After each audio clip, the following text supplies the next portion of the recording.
Como vimos en el video anterior, en el año 325 se realizó el primer concilio ecuménico en la ciudad de Nicea, en donde se tocaron temas que tenían que ver con la herejía arriana. Arrio decía que Jesús era una criatura del Padre y que había venido a ser divino solo por adopción.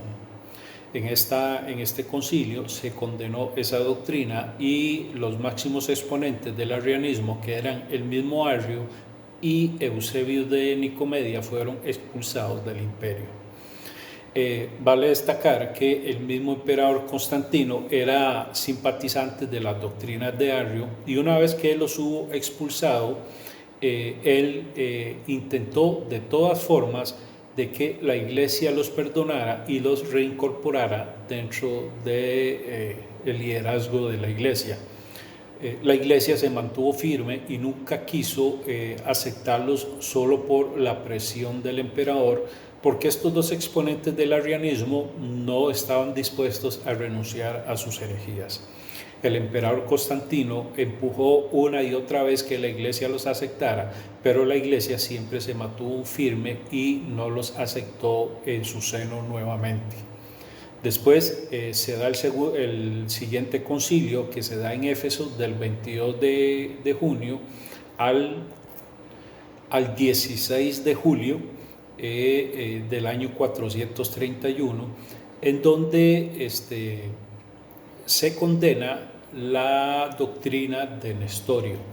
Nestorio decía que en Jesús habían dos naturalezas y dos naturalezas completamente separadas entre sí. En Jesús había una naturaleza humana y había una naturaleza divina, pero que éstas no tenían ninguna relación entre sí. Por el contrario, la doctrina ortodoxa de la Iglesia decía que Jesús era 100% hombre y 100% humano. Es decir, que en Jesús había una completa comunión entre la naturaleza divina y la naturaleza humana. Una vez establecido esto y firmados todos los cánones que respaldaban esta doctrina y todas las decisiones que habían tomado todos los obispos reunidos, a María se le dio el título de Theotokos. Theotokos quiere decir Madre de Dios. Ante este título fue al que Nestorio se opuso. Nestorio decía que no debía ser llamada Theotokos, que quiere decir Madre de Dios, porque Dios era eterno y María no puede ser Madre de Dios, sino que, decía él, María debía ser llamada Christotokos, es decir, Madre de Cristo, pero no Madre de Dios. Entonces muchos veían en esto un peligro, porque Nestorio hacía una separación de la naturaleza humana y la naturaleza divina. Si Jesús era 100% hombre y 100% Dios, y estas dos naturalezas tenían completa comunión, entonces no había ningún problema en llamar a María Madre de Dios, porque si Jesús era Dios, no había ningún problema en llamar a María Madre de Dios. De hecho, el título Madre de Dios se le dio a María para exaltar la naturaleza divina de Jesús y no tanto para exaltar a María como Madre de Dios. Pero Nestorio no estuvo de acuerdo con esto. Después de que terminó este concilio, y Cirilo de Alejandría, que fue el máximo opositor de Nestorio, de hecho, Cirilo de Alejandría condenó y declaró anatemas contra Nestorio.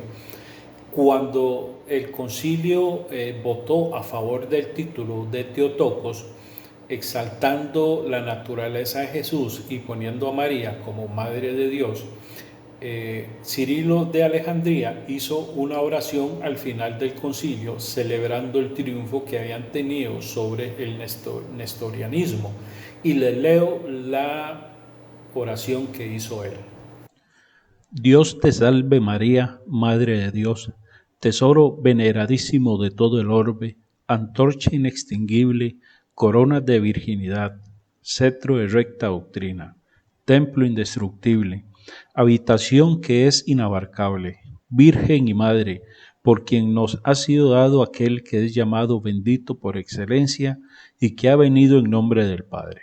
Salve a ti que en tu santo y virginal seno has encerrado al inmenso e incomprensible. Esta fue la oración que hizo Cirilo cuando terminó el concilio y se condenó la herejía de Nestorio.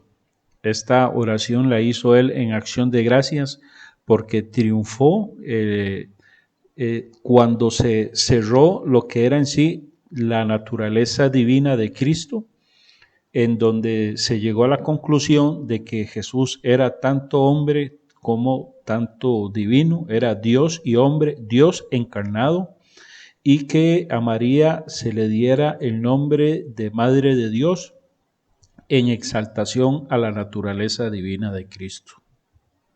De hecho, ya en el año 400, en las catacumbas de Roma, empezamos a ver ya representaciones a través de pinturas de María con Jesús en brazos. Orígenes, que vivió del 185 al 254, es uno de los que llama a María Theotokos, desde mucho antes de que se estableciera este nombre en este concilio. También Dionisio de Alejandría en el año 250 llama a María Theotokos. Podríamos mencionar también a Atanasio de Alejandría en el 330, a Gregorio el teólogo en el 370, San Juan Crisóstomo en el 400 y también San Agustín llamaron a María Madre de Dios.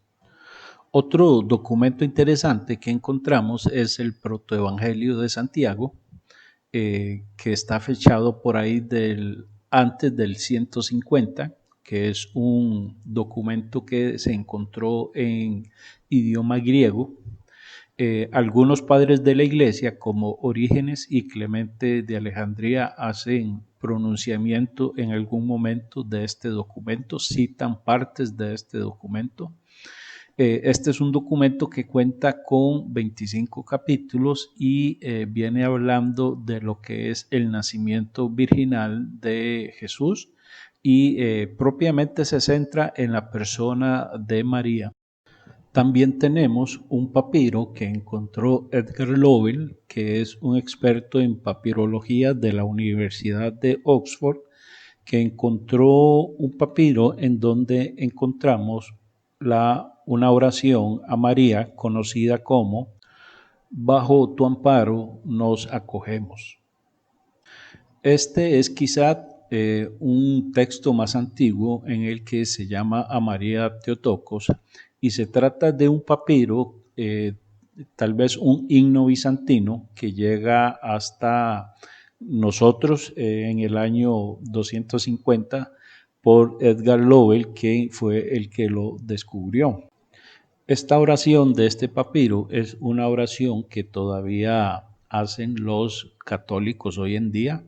Es decir, esta oración ha subsistido desde más o menos desde el año 250 hasta el día de hoy, y es una oración que dice de la siguiente forma: bajo tu amparo nos acogemos, Santa Madre de Dios, no deseche las súplicas que te dirigimos en nuestras necesidades, antes bien, líbranos de todo peligro, oh siempre Virgen gloriosa y bendita.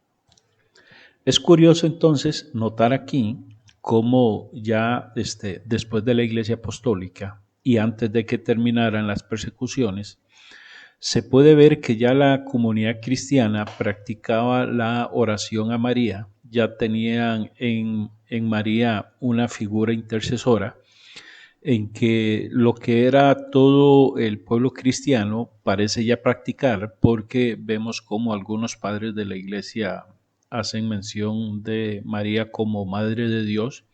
Encontramos oraciones desde el año 250, encontramos lo que es el Evangelio, el Protoevangelio de Santiago, desde inicios, mitad del siglo segundo, del año 200, mitad del año 200.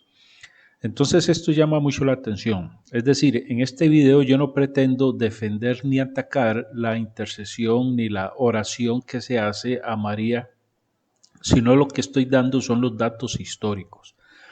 Ya cada quien tendrá que hacer apología sobre si es esto bíblico o si no es bíblico. Yo simplemente doy los datos históricos. Al menos nosotros como protestantes no practicamos la oración a María. Los católicos romanos, los católicos ortodoxos y la Iglesia de Inglaterra sí practica la oración a María, los protestantes no. Pero como dije en este video, simplemente doy los datos históricos para que estemos informados desde qué año se da ya la oración a María y esto nos sirva a nosotros como información. Entonces, en forma de repaso general, vemos que el concilio de Éfeso en el 431, que se celebrara en un antiguo puerto de lo que sería hoy la actual Turquía, la iglesia se reunió para atacar la herejía de Nestorio, en donde se decía que en Cristo hay radicalmente separadas dos naturalezas, la humana y divina, es decir, completas ambas, de modo que estas dos forman dos entes independientes, dos personas unidas en Cristo, que uno es Dios y el otro el hombre, Dios como Dios y Jesús como hombre al mismo tiempo, pero formando dos personas distintas. Mientras que el concilio de Nicea decía que tanto Dios como Cristo son consubstanciales, son de la misma esencia. Es decir, Dios era tanto hombre como era tanto Dios. Dos naturalezas en completa unión en la persona de Cristo, pero Nestorio decía que eran dos personas totalmente separadas. Entonces se condena a esta posición en el concilio y se le da a María el título de Teotocos o Madre de Dios para exaltar la naturaleza de Cristo. Y a todos aquellos que en ese tiempo eran devotos de la Virgen María, esto les fue de gran alegría y ya vimos la oración que hizo Cirilo, uno de los que estuvo en el concilio de Éfeso, hizo una oración de acción de gracias a María. También vimos que la veneración a María viene desde el año 150 en adelante, que no es una doctrina propiamente de la Iglesia Católica, porque desde el 150 en adelante todavía no vamos a ver la Iglesia Católica Romana establecida como tal, ni la Iglesia Católica Ortodoxa establecidas como tales. Fue una creencia que en algún momento después de la Iglesia Apostólica se empezó a dar esa veneración a María. Entonces espero que esto les sirva de información. Estos videos son prácticamente hechos con fines educativos, informativos de cómo está la historia. Les recuerdo que todos los datos que estoy dando en esto han sido tomados de Historia del Pensamiento Cristiano de Justo González, de Historia de la Iglesia Primitiva de Harry Boyer y otros documentos que son de carácter académico. De ahí estoy tomando toda la información de estos videos. Bueno, bendiciones, espero que les sea de provecho este video.